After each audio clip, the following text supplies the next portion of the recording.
નમસ્તે વિદ્યાર્થી મિત્રો, ઉમા વિદ્યા સંકુલની યુટ્યુબ ચેનલમાં આપ સૌનું હાર્દિક સ્વાગત છે।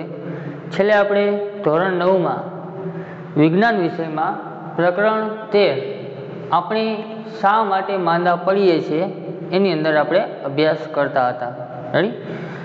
હવે એની અંદર આપણે છેલ્લે મુદ્દા નંબર 13.1 સ્વાધ્યાય અને તેનું સ્વાસ્થ્ય અને તેનું કથળવું એની અંદર પેટા પ્રકાર હતો 13.1.1 સ્વાસ્થ્યનું મહત્વ, જેનો આપણે અભ્યાસ કરી લીધો। ત્યારબાદ એના પછીનો મુદ્દો હતો વ્યક્તિગત તેમજ સામૂહિક સમસ્યાઓ બંનેની સ્વાસ્થ્ય પર અસર, એની આપણે ચર્ચા કરી હતી અને એની અંદર બે પ્રવૃત્તિ પણ આવેલી હતી। એની અંદર આપણે જોયું હતું કે સ્વાસ્થ્ય ઉપર આપણું વ્યક્તિગત સ્વાસ્થ્ય અને સામૂહિક, એટલે કે આપણે સમાજમાં રહેતા હોય તો સમૂહમાં આપણે વ્યક્તિઓ સાથે હળીમળીને હરતા ફરતા હોઈએ છીએ। રેડી? તો એ આપણા ઉપર, આપણા સ્વાસ્થ્ય ઉપર કઈ રીતના અસર પહોંચાડે છે એની આપણે ચર્ચા કરી લીધી। ત્યાર પછીનો જે ટોપિક છે ત્રીજો પેટા પ્રકાર 13.1નો ત્રીજો પેટા પ્રકાર 13.1.3 સ્વાસ્થ્ય અને રોગમુક્ત વચ્ચેની ભિન્નતા શું? સ્વસ્થ કેને કહેવાય અને રોગમુક્ત એ બંને વચ્ચે ભિન્નતા શું છે? સ્વસ્થ એટલે આપણે સારાપણું કહી શકાય કે આપણું શરીર, એની અંદર કોઈ રોગ નથી, અને રોગમુક્ત એની વ્યાખ્યા પણ એના જેવી જ છે। રેડી?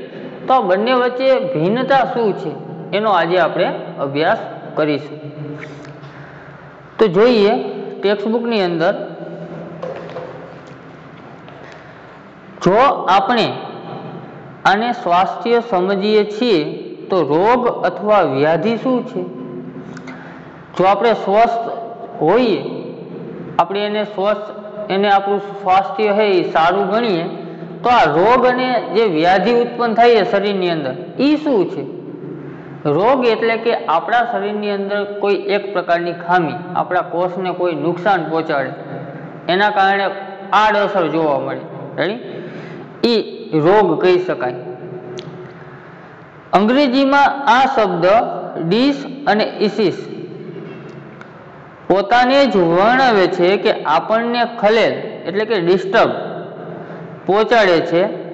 ઇસ એટલે કે સુવિધા સ્વરૂપમાં વિચારાય છે। આપણે રોગનું નામ કહેતા હોય, રોગ થતો હોય તો આપણે ઇંગ્લિશમાં શું કહીએ કે ડિસીઝ થઈ ગયું છે। રેડી? હવે રોગનો બીજો અર્થ એ છે કે અસુવિધા। રોગની જો બીજી વ્યાખ્યા આપવી હોય તો આપણા શરીરમાં કંઈક અસુવિધા ઉત્પન્ન થયેલી કહી શકાય, કે આપણા શરીરની અંદર કંઈક ખામી સર્જાણી।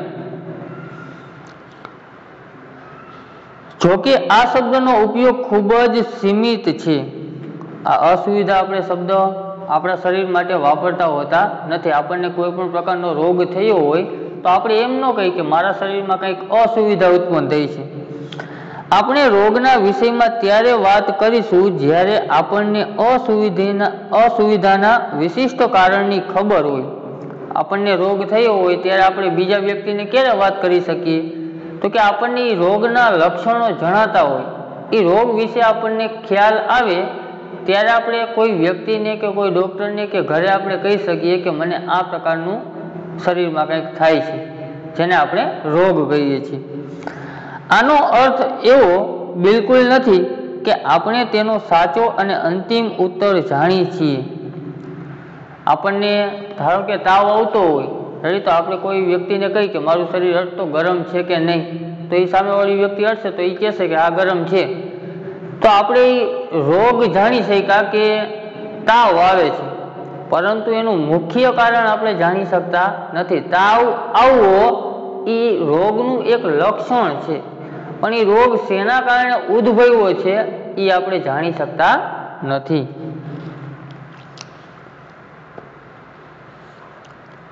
આપણે કહી શકીએ કે કોઈ વ્યક્તિ ઝાડાથી પીડાતો હોય તો તેનું ચોક્કસ કારણ શું હોઈ શકે? ઘણા બધા વ્યક્તિઓને ઝાડા થઈ જતા હોય છે। રેડી? તો ઝાડા થવા માટે ઘણા બધા કારણો જવાબદાર હોય છે। તો બે વ્યક્તિને અલગ અલગ વ્યક્તિને ઝાડા થયેલા હોય તો બંને વ્યક્તિને એક જ કારણથી ઝાડા થયા હશે એમ કહી શકાય નહીં. એ ઝાડા થવા પાછળના ઘણા બધા કારણો હોઈ શકે. આપણે ફક્ત એટલું જાણી શકીએ કે મારા શરીરમાં કંઈક ખામી ઉદ્ભવી. રેડી? ઝાડા થતા હોય તો આપણે ખાલી એટલું કહી શકીએ કે મને ઝાડા થયા છે.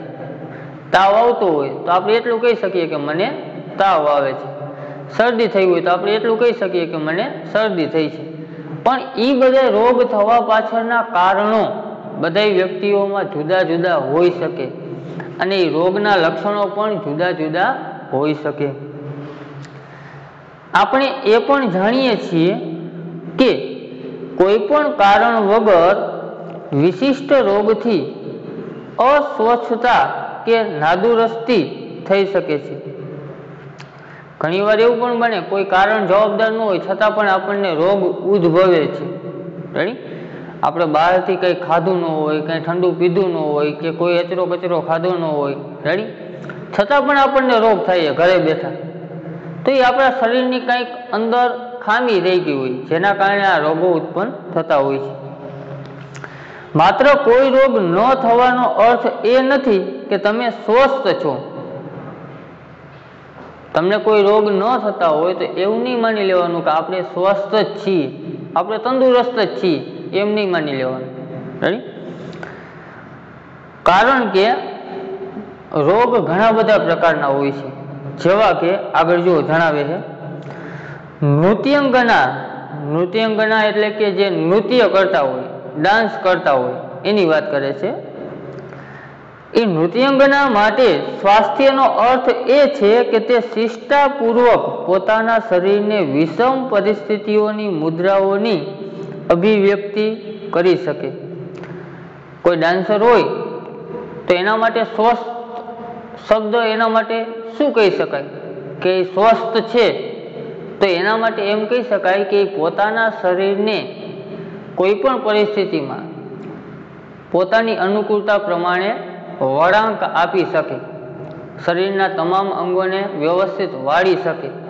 જો એ પોતાના શરીરના અંગો વ્યવસ્થિત વાળી નહીં શકે તો એનો જે ડાન્સ છે, જે નૃત્ય કરે છે, એનો દેખાવ બરોબર આવશે નહીં, એની કદર થશે નહીં. તો એના માટે સ્વસ્થ થવા માટે આવી વ્યાખ્યા દઈ શકાય. પછી બીજું ઉદાહરણ લીધું, સંગીતકાર માટે આનો અર્થ એ થાય છે કે તે લાંબો શ્વાસ લઈ શકે જેનાથી તે પોતાની વાંસળીમાં સૂરને નિયંત્રિત કરી શકે. કોઈ સંગીતકાર હોય અને જો એને શ્વાસની તકલીફ હોય, ઊંડો શ્વાસ ન લઈ શકતા હોય, શ્વાસને જાજી વાર રોકી ન શકતા હોય, તો વાંસળી વગાડતા હોય કે ગીત ગાતા હોય, રેડી, તો એના માટે શું થાય છે? તો કે જે ગીત ગાય છે એમાં લાંબો શ્વાસ લઈ નહીં શકે તો એ જે ગીતની કડી છે એ વચ્ચેથી કપાઈ જશે અને જે ગીત ગાવું છે એ ગાઈ શકશે નહીં. જો એ વાંસળી વગાડતું હોય તો તમે લોકો જાણો છો કે વાંસળીમાં તમે ફૂંક મારો તો જ એ અવાજ ઉત્પન્ન કરે. રેડી? તો વાંસળીમાં ફૂંક મારવા માટે ઊંડો શ્વાસ લઈને વધારે ફૂંક મારવી પડે, તો વધારે એટલે કે હવાની જરૂર પડે શરીરની અંદર. જો એ વધારે હવા શરીરની અંદર સંગ્રહ ન કરી શકે તો એનો જે સૂર છે વાંસળીનો એ વ્યવસ્થિત નીકળશે નહીં.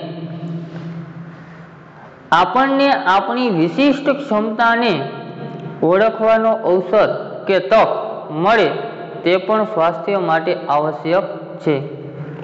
આપણે ઘણીવાર આપણી ક્ષમતા દેખાડતા હોય, સ્કૂલમાં ઘણીવાર કોઈ સ્પર્ધા યોજાણી હોય તો ત્યારે આપણે ઘણી બધી મહેનત કરતા હોય. રેડી?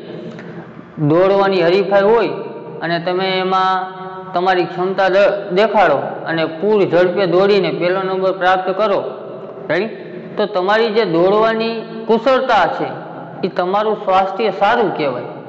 જે નથી દોડી શકતા એના માટે એ સ્વાસ્થ્ય ખરાબ કહેવાય, એ રોગથી પીડાતો કહેવાય.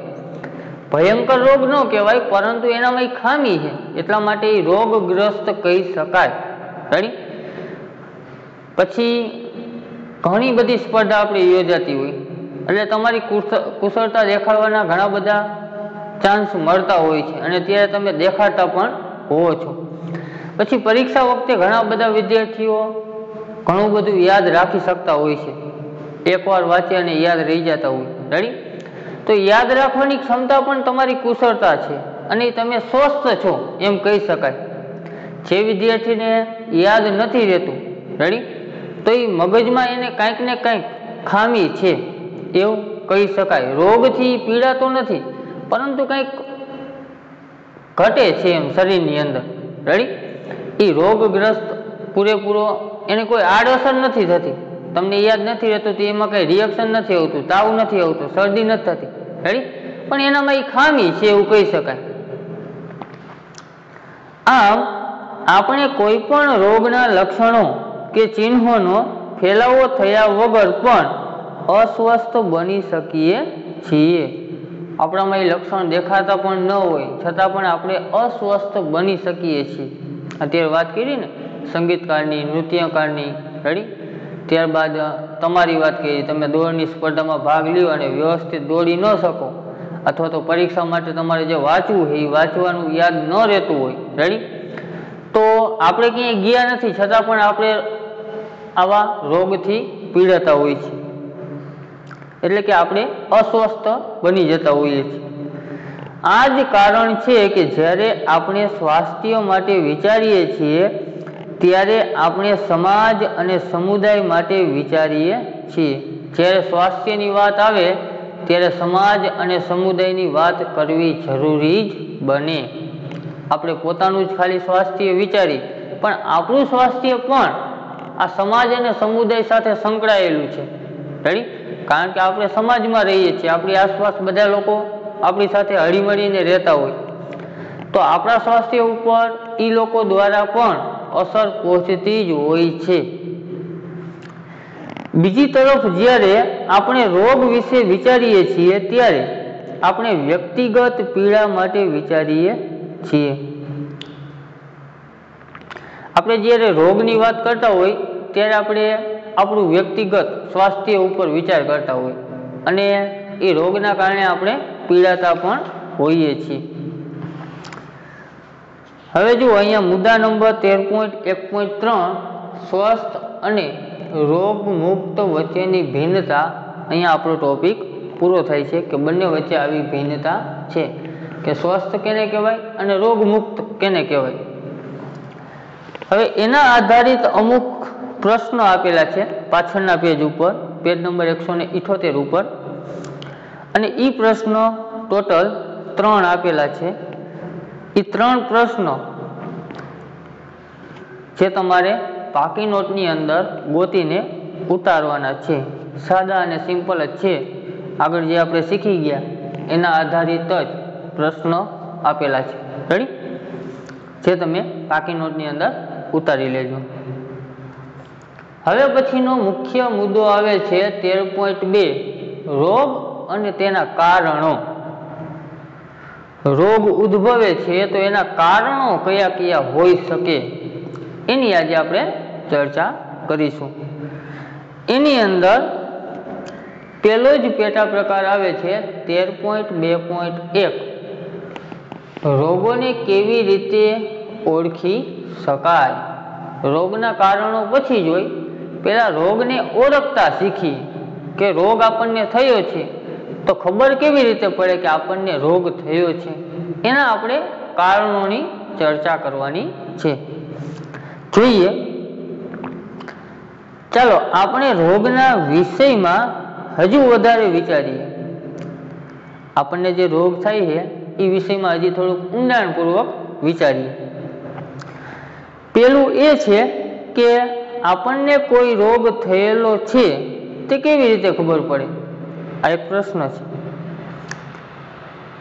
આપણને રોગ થાય તો આપણને ખબર કેવી રીતે પડશે કે આપણને રોગ થયો છે. તો કે ઘણા બધા મોટા ભાગના એવા રોગ છે કે એ આપણને થાય એટલે એની આડ અસર તરીકે એ લક્ષણો શરીરની બહાર દેખાય. ઉદાહરણ તરીકે ધારો કે આપણને શરીરની અંદર કોઈ ખામી ઉદ્ભવી અને આપણું શરીર તપી ગયું. રેડી? અત્યારની જ વાત કરી તો અત્યારે આપણે COVID-19 નામનો એક વાયરસ આખા વિશ્વમાં ફેલાયેલો છે. રેડી? જેને આપણે કોરોના કહીએ છીએ.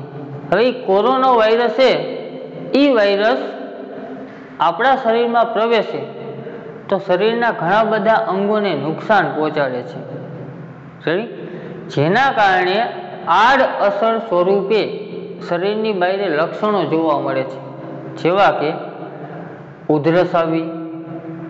સૌથી પહેલા એ વાયરસ એ ગળામાં જામે, એના કારણે આપણને ઉધરા આવે, શરદી થાય, તાવ આવે, માથું દુખે, કળતર થાય. તો આવા બધા લક્ષણો આપણને સૂચવે છે કે મને કાંઈક રોગ થયો છે. પછી આપણે ઘણી વખત દૂષિત પાણી પીવામાં આવી જાય, ખરાબ પાણી વાયરસ વાળું, એવું પાણી પીવાથી આપણને ઘણી વખત ઝાડા થઈ જતા હોય છે, અથવા તો ઉલટી થવા લાગે, અથવા તો તાવ આવી જાય, અથવા તો શરદી થઈ જાય. તો આવા લક્ષણો આપણને બહારથી જ દેખાય. ઝાડા થાય તો આપણને ખ્યાલ આવી જાય, તાવ આવે તો આપણું શરીર ગરમ થઈ જાય, શરદી થાય તો શેડા આવવા લાગે. તો આવા લક્ષણો આપણને બહારથી દેખાશે, જેના કારણે આપણે કહેશું કે હું રોગથી કંઈક પીડાવું છું. એટલે આપણને આ રીતે જાણવા મળે કે આપણે કંઈક રોગથી પીડાય છીએ.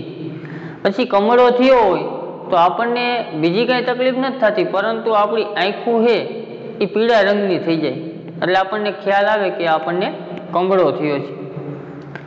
પછી મચ્છર કરડવાના કારણે જો મલેરિયો થયો હોય તો એના કારણે આપણને તાવ આવતો હોય, એકાત્રા તાવ આવે, એક દી આવે એક દી ન આવે, એક દી આવે એક દી ન આવે. તો આપણને તાવ આવવાના કારણે આપણે એવું કહી શકીએ કે આપણે શરીરમાં કંઈક ખામી થઈ, જેના કારણે આપણે રોગથી પીડાય છીએ. આવા બધા લક્ષણો આપણને જોવા મળે, જેના કારણે આપણે કહી શકીએ કે આપણને રોગ થયો છે. અથવા કેવી રીતે ખબર પડે છે કે શરીરમાં કંઈક ખોટું થઈ રહ્યું છે? અત્યારે આપણે વાત કરી એ જ પ્રમાણે, શરીરમાં કંઈક ખોટું થતું હોય તો બહાર આપણને આડઅસર સ્વરૂપે કંઈક જોવા મળે, આપણને મજા આવતી હોય નહીં. આપણે પ્રકરણ 6માં અભ્યાસ કર્યો છે કે આપણા શરીરમાં અનેક પેશીઓ હોય છે. આપણા શરીરની અંદર પેશીઓ કેટલી છે? ઘણી બધી. તે પેશીઓ આપણા શરીરના ક્રિયાત્મક અંગો અથવા અંગતંત્રનું નિર્માણ કરે છે. આ પેશીનું કાર્ય શું? એ શરીરની અંદર જે ક્રિયાત્મક પેશીઓ છે એ બધાનું નિર્માણ કરે, ક્રિયા કરવા માટે એ ભાગ ભજવતા હોય છે. તે પેશીઓ આપણા શરીરના ક્રિયાત્મક અંગો અથવા અંગતંત્રનું નિર્માણ કરે છે, જે શરીરના વિભિન્ન કાર્ય કરે છે. પેશી છે એના દ્વારા આપણા શરીરના તમામ અવયવો કામ કરતા હોય છે. પ્રત્યેક અંગતંત્રમાં વિશિષ્ટ અંગ હોય છે. પેશીની મદદથી અંદર એક અંગ બને, અંગતંત્ર કીધું, અને એ અંગતંત્રમાં શું છે? વિશિષ્ટ અંગ હોય છે. એની અંદર વિશિષ્ટ અંગ આવેલા હોય છે, જેનું વિશિષ્ટ કાર્ય હોય છે. પેશીની અંદર અંગતંત્ર અને અંગતંત્રની અંદર વિશિષ્ટ પેશી આવેલી હોય, અને આ વિશિષ્ટ પેશીનું કંઈક વિશિષ્ટ કાર્ય હોય છે. પ્રત્યેક અંગતંત્રમાં વિશિષ્ટ અંગ હોય છે જેનું વિશિષ્ટ કાર્ય હોય છે. જેમ કે પાચન તંત્રમાં જઠર અને આંતરડું હોય છે.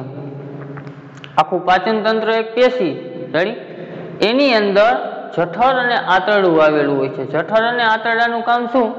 તો કે ખાધેલા ખોરાકનું પાચન કરવું, તો કે એનું વિશિષ્ટ કાર્ય છે.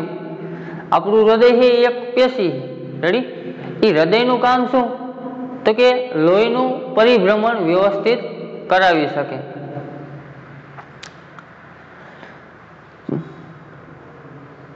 જે આપણા દ્વારા લેવાયેલ ખોરાકને પચાવે છે, જઠર અને આંતરડું. પાચન તંત્રની અંદર જે જઠર અને આંતરડું છે એ આપણે ખોરાક જે ખાધેલો હોય એનું પાચન કરે છે. સ્નાયુઓ અને અસ્થિઓથી બનેલા સ્નાયુ કંકાલ તંત્ર આપણા શરીરને સંભાળે છે. આપણું શરીર આમ ટટાર ઊભું કઈ રીતે રહી શકે? આપણે બેસી શકીએ, ઊભા રહી શકીએ, તો એ ઊભું રાખવાનું કાર્ય કોણ કરે? સ્નાયુ અને અસ્થિઓથી બનેલું સ્નાયુ કંકાલ તંત્ર. કંકાલ એટલે કે હાડકા, અને સ્નાયુ એટલે આ જે પેશીઓ છે એ સ્નાયુ અને હાડકાં ભેગા મળીને આપણા શરીરનો આખો બાંધો બનાવે. રેડી? આપણા શરીરને સ્થિર ઊભા રહેવા માટે મજબૂતાઈ પૂરી પાડે. જો આપણા શરીરની અંદર હાડકું ન હોય, આપણે જોયું હશે સાપને, રેડી? સાપની અંદર હાડકું હોતું નથી.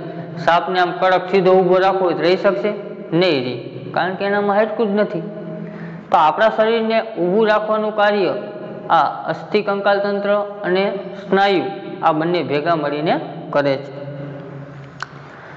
જ્યારે કોઈ રોગ થાય છે ત્યારે શરીરના એક અથવા અનેક અંગો તેમજ તંત્રોમાં ક્રિયા અથવા સંરચનામાં ખરાબી કે વિક્ષેપની સ્થિતિ જણાય છે. જ્યારે પણ આપણને રોગ થાય ત્યારે કોઈ એક અંગ અથવા ઘણા બધા અંગોને એકી સાથે નુકસાન પહોંચાડે છે, જેના કારણે આપણે કહી શકીએ કે આપણને રોગ થયો છે. આ પરિવર્તન અથવા બદલાયેલી સ્થિતિ રોગના લક્ષણનું નિદર્શન કરે છે. આ જે પરિવર્તન આવ્યું આપણા શરીરમાં, કંઈક અંગને નુકસાન થયું, રેડી? ખામી સર્જાણી અને આપણને જાણવા મળ્યું, એ પરિવર્તન અથવા બદલાયેલી પરિસ્થિતિ આપણું શરીર પહેલાં જે હતું એના જેવું ન રહે, ત્યારે આપણે કહી શકીએ કે આપણને રોગ થયો છે. એ એનું લક્ષણ દર્શાવે છે. રોગના લક્ષણ ખરાબ કે અસામાન્ય પરિસ્થિતિનો સંકેત આપે છે. રોગના લક્ષણો કેવા હોય? તો કે ખરાબ પરિસ્થિતિ થવાની છે આપણા શરીરની, રેડી? અથવા તો અસામાન્ય પરિસ્થિતિ, આપણું જે શરીર છે એ સામાન્ય હોય, તંદુરસ્ત હોય ત્યારે, રેડી? પરંતુ રોગ થાય ત્યારે સ્થિતિ કેવી થઈ જાય? અસામાન્ય થઈ જાય. એનો સંકેત આપે છે રોગ થાય ત્યારે. આ રીતે માથાનો દુખાવો, ઉધરસ, ઝાડા થઈ જવા કે કોઈ ઘામાંથી પરવું એટલે કે ખરાબ થયેલું પ્રવાહી બહાર આવવું, આ બધા લક્ષણો છે. માથું દુખતું હોય, પેટમાં દુખે, ઝાડા થઈ જાય, અથવા તો કાંઈક ગુંગળામાંથી પરવું નીકળતું હોય એટલે કે ખરાબ પ્રવાહી નીકળતું હોય, આ બધા લક્ષણો આના છે રોગ માટેના. આવા ઘણા બધા લક્ષણો છે, અહીંયા થોડા ઘણા જ ઉદાહરણ આપેલા છે. આ લક્ષણોથી કોઈને કોઈ રોગનું નિદાન થાય છે. જો આપણા શરીરમાં આવા લક્ષણો જણાતા ન હોત તો ડૉક્ટરને એનું નિદાન કરવામાં ઘણી બધી તકલીફ પડે, પરંતુ ભગવાનની જે આ રચના છે, શરીરની રચના બનાવેલી, રેડી? એ સારી બનાવેલી છે કે આપણને કંઈક રોગ થાય તો એમાં બધાય રોગના લક્ષણો જુદા જુદા હોય છે, જેના કારણે ડૉક્ટર એનું નિદાન કરીને એ રોગ થવા પાછળનું કારણ ગોતી શકે અને યોગ્ય ઉપચાર કરી શકે. આ લક્ષણોથી કોઈને કોઈ રોગનું નિદાન થાય છે, પરંતુ એનાથી એ ખબર પડતી નથી કે કયો રોગ થયો છે. તો એ ફાઇનલી તો તમને ખ્યાલ આવે જ નહીં, ખાલી ઉપર છેલ્લી માહિતી આપી શકે ડૉક્ટર. આપણે બતાવવા જઈએ તો ડૉક્ટર આપણને કહેતા હોય કે લગભગ આવું થયું હશે, ગેરંટીપૂર્વક કહેતા નથી, રેડી? જ્યાં સુધી આપણે લોહીની કે મૂત્રની આપણે લેબોરેટરી ન કરાવી ત્યાં સુધી. લેબોરેટરી કરાવો તો એની અંદર તમને જે વાયરસ હોય હાજર રોગ થવા પાછળના, એ જાણવા મળે. બાકી ડૉક્ટર એમને તપાસ કરે, આપણને અડે કે તાવ છે, હાલો શરદી થાય, પેટમાં દુખીએ, ઓલું થાય, તો એની ઉપરથી ખાલી અંદાજો લગાવી શકે, ફાઇનલી કહી શકે નહીં. ઉદાહરણ તરીકે માથાના દુખાવાનું કારણ પરીક્ષાનો ભય અથવા મગજનો તાવ આવવાનું અથવા બીજી અનેક બીમારીઓમાંથી કોઈ પણ એક હોઈ શકે. માથું દુખતું હોય ને તમે ડૉક્ટર પાસે જાઓ અને ડૉક્ટરને એમ કહો કે મને માથું દુખે, તો ડૉક્ટર તો બીજું શું ચેક કરશે? માથું દુખતું હોય એના પાછળનું કારણ ડૉક્ટર ગોતી શકે નહીં. આપણને પ્રશ્ન પૂછી શકે, રેડી? કે કાંઈ ટેન્શન છે, કાંઈ ખાધું હતું, ખાવામાં કાંઈ ઓલું આવી ગયું હતું, એવા થોડા ઘણા પ્રશ્નો પૂછે, એમાં એને જે માહિતી મળે એના આધારિત તમને જવાબ આપતા હોય, રેડી? અને એ પ્રમાણે નિદાન કરતા હોય.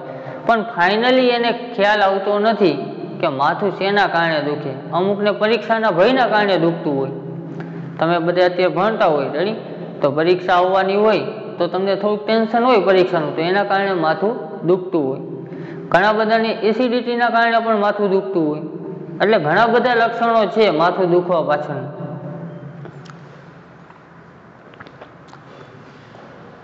રોગના ચિહ્નો એ છે કે જેનું ચિકિત્સક લક્ષણો અથવા ચિહ્નોના આધારે રોગનું નિદાન કરે. રોગના ચિહ્નો કેને કહેવાય? તો કે ચિકિત્સક એટલે કે ડૉક્ટર.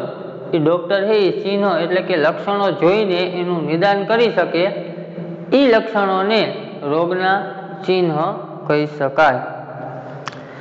લક્ષણ અથવા ચિહ્ન કોઈ વિશેષ રોગના અનુસંધાને સુનિશ્ચિત સંકેત આપે છે. આ લક્ષણ અને ચિહ્નો એવા એ પ્રકારના હોય કે રોગને અનુરૂપ પોતાનું રોગના જે લક્ષણો છે એના વિશે માહિતગાર કરતા હોય. કે કોઈ રોગ થયો છે, અત્યારે આપણને કોરોના થાય, રેડી, તો આપણને તાવ આવતો હોય, માથું દુખે, કળતર થાય, તો તમે ડૉક્ટર પાસે જાઓ અને તમે આવા સંકેતો કહો કે મને તાવ આવે છે, માથું દુખે, કળતર થાય છે, થોડી ઘણી ઉધરા આવે છે, તો ડૉક્ટર તરત જ સલાહ આપશે કે કોરોનાનો રિપોર્ટ કરાવો, અને એ કરાવો તો લગભગ શક્યતા ખરી કે પોઝિટિવ આવે, રેડી. પણ એક કારણ એ પણ હોઈ શકે અત્યારે કે અત્યારે ઋતુ બદલાણી, રેડી, અત્યારે શિયાળો સ્ટાર્ટ થયો, તો શિયાળાના કારણે પણ શરદી થતી હોય, શરદીના કારણે તાવ પણ આવતો હોય, શરદી અને તાવ આવવાના કારણે શરીરમાં કળતર પણ થતી હોય, રેડી, અને ઉધરા પણ આવતી હોય. તો આપણે એવું નથી માની લેવાનું કે મને શરદી કે તાવ આવે છે કે શરીર દુખે છે, રેડી, કે ઉધરા આવે છે તો મને કોરોના હશે જ. ન પણ હોય, બીજા રોગના કારણે પણ આવા લક્ષણો જોવા મળે, એટલે આપણે ભયભીત થવાનું નથી. ચિકિત્સક રોગના સાચા કારણને જાણવા માટે લેબોરેટરીમાં કેટલાક પરીક્ષણ પણ કરાવી શકે છે. સાચું કારણ જાણવા માટે ઘણા બધા પરીક્ષણ કરાવતા હોય. આપણને એમ કહે કે લોહીની લેબોરેટરી કરાવવી પડશે, રેડી, અને અમુક રિપોર્ટ લખી દઈએ, ડૉક્ટરને શક હોય કે આ પ્રકારનો રોગ થયો હશે. પહેલાં તમારા શરીરના હાવભાવની બધી જાણી લઈએ, તાવ આવે, શરદી આવે, ઓલું થયું, તે થયું, એ બધા કારણો જાણી લઈએ, પછી એને અંદાજો હોય કે આ રોગ હશે કે આ રોગ હશે, રેડી. ત્યારે ડૉક્ટર તમને કાગળમાં લખી દે કે એક આ રિપોર્ટ કરાવો, એક આ રિપોર્ટ.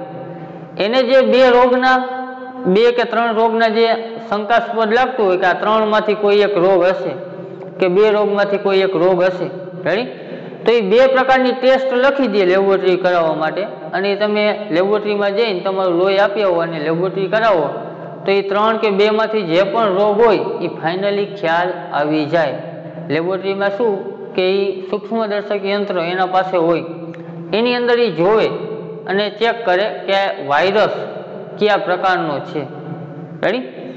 એના કારણે ચોકસાઈપૂર્વક કહી શકે કે આ વ્યક્તિને આ જ રોગ થયો છે, અને એ રોગ જે થયો હોય અને એને અનુલક્ષીને જે દવા આપવામાં આવે તો એ ઝડપથી અને તરત જ કામ કરશે. જો આપણે ડૉક્ટરને બતાવવા જાય અને લેબોરેટરી ન કરાવી અને ડૉક્ટર જો એની રીતે પોતાનું ડિસિઝન લઈને કહી દે કે તમને આ થયું હોય ને દવા લઈ લ્યો મટી જશે, તો ઘણા બધા વ્યક્તિને મળતું પણ નથી, રેડી. આપણને થોડોક વધારે પડતો રોગ જોવા મળે શરીરમાં, તો ડૉક્ટર આપણને જ્યારે સલાહ આપે કે આ દવા લઈ લો એટલે મટી જશે, ત્યારે ડૉક્ટરને આપણે કહેવાનું કે લેબોરેટરી મારે કરવી છે, કરાવી નાખો. એટલે લેબોરેટરી કરાવશો તો એક ફાઇનલ ડિસિઝન આવશે કે કયો રોગ થયો છે, રેડી, જેના કારણે તમે વ્યવસ્થિત દવા લઈ શકશો અને તમને થયેલો રોગ ટાઈમે મટી શકે, રેડી. ઘણીવાર ઘણા વ્યક્તિઓ કહેતા હોય મને આ ડૉક્ટરની દવા ફાવે, આ ડૉક્ટરની ન ફાવે. દવા તો બધી એક સરખી જ આવતી હોય, પરંતુ થાય શું, અમુક ડૉક્ટર હોય એ લેબોરેટરી ન કરાવતા હોય, ખોટા ખર્ચા ન કરાવતા હોય, રેડી, લેબોરેટરી કર્યા વગર દવા દઈ દેતા હોય લક્ષણો જોઈને. પણ એમાં ઘણીવાર થાય શું કે અમુક લક્ષણો એવા છે કે ઘણા બધા રોગના કારણે થતા હોય, રેડી. તો ત્યારે બીજી દવા તમે પીધા રાખો તો જે રોગ થયો હોય એ મટવાનો નથી, એટલા માટે એ ડૉક્ટર સારો નથી એવું આપણે કહેતા હોય. પણ બીજા ડૉક્ટર પાસે જાઓ તો એ પહેલાં એમ કે લેબોરેટરી કરાવતા હાલો પછી મારા પાસે ફાઇલ લઈ આવજો.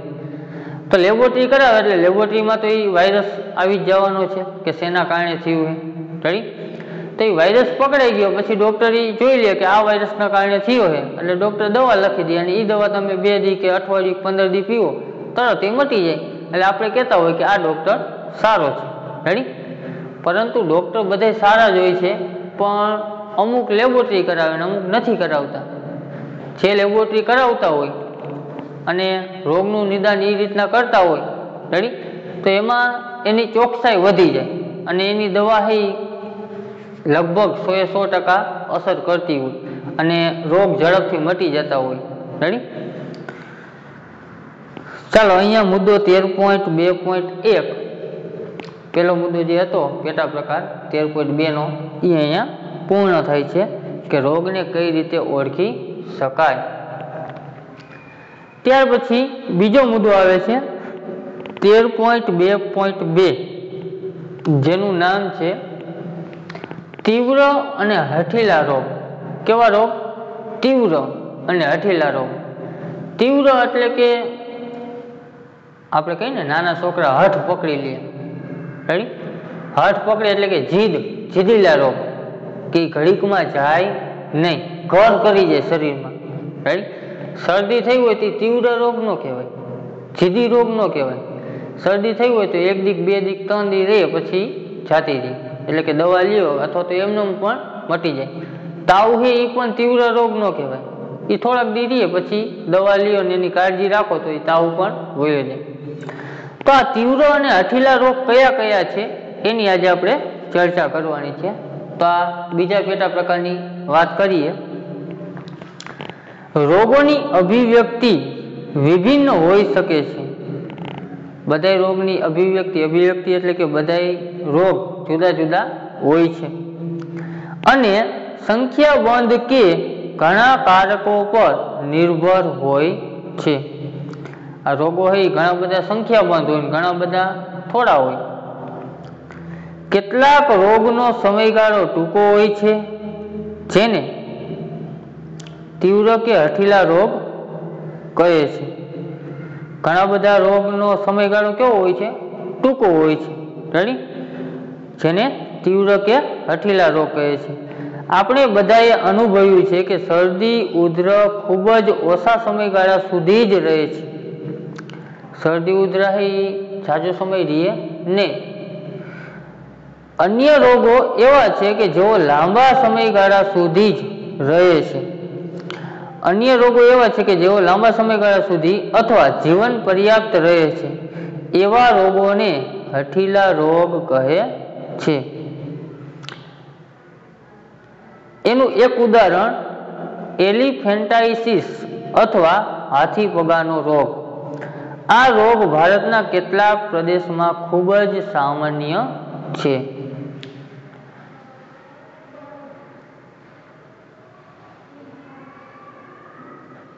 ઉપર એક વિધાન એવું હતું, કેટલાક રોગોનો સમયગાળો ટૂંકો હોય છે જેને તીવ્ર કે હઠીલા રોગ કહે છે. એ વિધાનમાં થોડુંક ભૂલવાળું વિધાન. ટૂંકા સમયગાળાવાળા જે હોય રોગ એને તીવ્ર કે હઠીલા રોગ ન કહેવાય.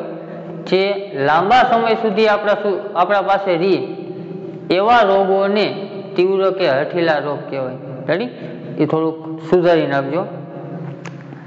શરદી, ઉધરસ, તાવ, ઝાડા, માથું દુખવું, પેટમાં દુખવું રેડી, આપણને કંઈક લાગ્યું હોય, હાથ ભાંગી જવો, ઘણા બધા રોગો જે થતા હોય એ બધા રોગો ટૂંકા ગાળામાં જો મટી જતા હોય તો એને તીવ્ર કે હઠીલા રોગ ન કહેવાય.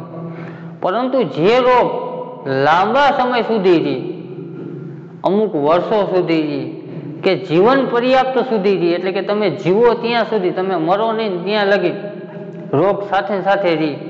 ઉદાહરણ તરીકે ડાયાબિટીસ રેડી. આપણા ઘરમાં કોઈને ડાયાબિટીસ થયો હોય તો જોઈજો કે થોડોક ટાઈમ દવા લઈશે તો એ મટી નથી જતો, કાયમ એને એ ડાયાબિટીસની દવા લેવી જ પડે રેડી. પછી થાઇરોઇડ થયો હોય કોઈને, પછી આમાં એક ઉદાહરણ કીધું હાથી પગો. હાથી પગો રોગ જોયો તમે? આપણો પગ છે એ હાથી જેવો પગ થઈ જાય, જાડો ફૂલાઈ જાય રેડી. તો એની કોઈ દવા નથી. તમે એ દવા લ્યો તો એ ખાલી મેન્ટેન કંટ્રોલમાં રાખી શકે.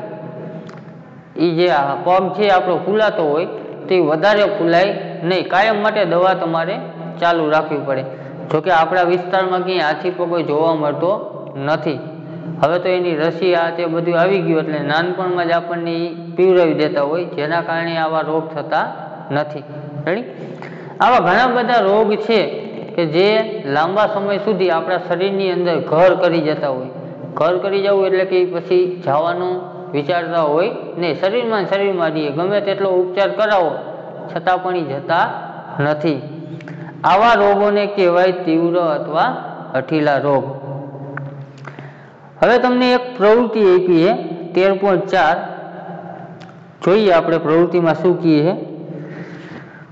નીચેની પ્રવૃત્તિને ચકાસવા માટે તમારી આસપાસના પર્યાવરણનું અવલોકન કરો. તમારે પર્યાવરણનું અવલોકન કરવાનું છે અને પ્રવૃત્તિ કરવાની છે. એની અંદર અમુક પ્રશ્નો પૂછ્યા છે. પહેલું, છેલ્લા 3 મહિનાઓમાં કેટલા લોકો તીવ્ર રોગથી પીડાય છે? તમારે આસપાસના વિસ્તારમાં અવલોકન કરવાનું. તમે જ્યાં રહેતા હોય ત્યાં જ. તીવ્ર રોગ એટલે જે લાંબા સમયથી પીડાતા હોય એવા. રેડી? તમે આસપાસ નજર કરશો આડોશી પાડોશીમાં તો એક વ્યક્તિ તો તમને ડાયાબિટીસ વાળો મળશે જ. ઘણા બધાને ડાયાબિટીસ થતા હોય છે. રેડી? અને એ દવા પણ લેતા હોય છે. આવું એક તમારે અવલોકન કરવાનું છે. પછી બીજી પ્રવૃત્તિ કરવાની કીધી, છેલ્લા 3 મહિનામાં કેટલા લોકોને હઠીલા રોગ થયા છે? પછી તમારે જોવાનું છેલ્લા 3 મહિનામાં કોઈને આવા રોગ થયા છે, હઠીલા રોગ, તીવ્ર અને હઠીલા રોગ. રેડી? તો એવા વ્યક્તિ ગોતવાના કે જેને હઠીલા રોગ થયા હોય. રેડી? પછી ત્રીજી પ્રવૃત્તિ કીધી, તમારા પડોશમાં કુલ કેટલા લોકો હઠીલા રોગથી પીડાય છે? પછી આડોશી પાડોશીને જોવાનું, કોઈ હઠીલા રોગથી પીડાય છે તો એ સંખ્યા દેવાની. પછી નીચે અમુક 3 મુદ્દા આપ્યા છે. શું ઉપરયુક્ત પ્રશ્ન 1 તથા 2 ના ઉત્તરો ભિન્ન છે? પહેલા અને બીજાના જવાબ કંઈક જુદા આવશે. પહેલો પ્રશ્ન શું હતો? છેલ્લા 3 મહિનામાં કેટલા લોકો તીવ્ર રોગથી પીડાય છે? અને બીજો પ્રશ્ન હતો છેલ્લા 3 મહિનામાં કેટલા લોકોને હઠીલા રોગ થયા છે? તીવ્ર અને હઠીલા રોગ બંને સમાન જ કહેવાય. રેડી? એટલે બેયમાં પ્રશ્નોના જવાબ આવશે હા, હરખા. બીજું, શું ઉપરયુક્ત પ્રશ્ન 2 તથા 3 ના ઉત્તરો ભિન્ન છે? બીજા પ્રશ્નમાં હતું કે છેલ્લા 3 મહિનામાં કુલ કેટલા લોકો હઠીલા રોગથી પીડાય છે? અને ત્રીજું હતું તમારા પડોશના કુલ કેટલા લોકો હઠીલા રોગથી પીડાય છે? બેયના જવાબ સરખા નહીં થાય, કારણ કે બીજા પ્રશ્નમાં તો આખા વિસ્તારની માહિતી માંગી હતી અને ત્રીજા પ્રશ્નમાં ખાલી આડોશી પાડોશીની માંગી હતી. આખા વિસ્તારમાં જાજા હોય અને આડોશી પાડોશીમાં થોડાક ઓછા હોય, એટલે બીજામાં જવાબ આવશે કે ના, બે જુદા જુદા હશે. આ ભિન્નતાનું કારણ શું હોઈ શકે છે? આ ભિન્નતાની લોકોના સામાન્ય સ્વાસ્થ્ય પર શું અસર પડે છે? આ ભિન્નતા શા માટે જોવા મળી? તો કે વિસ્તાર અને આડોશી પાડોશી વ્યક્તિ ઘટી જાય. રેડી? આડોશ પાડોશમાં ઓછા વ્યક્તિ રહેતા હોય, પરંતુ એક ગામની વાત કરીએ તો આખું ગામ એક મોટું થઈ જાય, તો એની અંદર સંખ્યા વધી જાય. આડોશી પાડોશી 4-5 મકાન આવતા હોય તો 4-5 વ્યક્તિમાં વ્યક્તિઓ ઓછા હોય. રેડી? હવે ત્યાર પછીનો જે મુદ્દો છે 13.2.3 જે આપણે નેક્સ્ટ વિડીયોમાં આપણે જોશું. અત્યારે અહીંયા સુધી આપણે રાખી. અસ્તુ.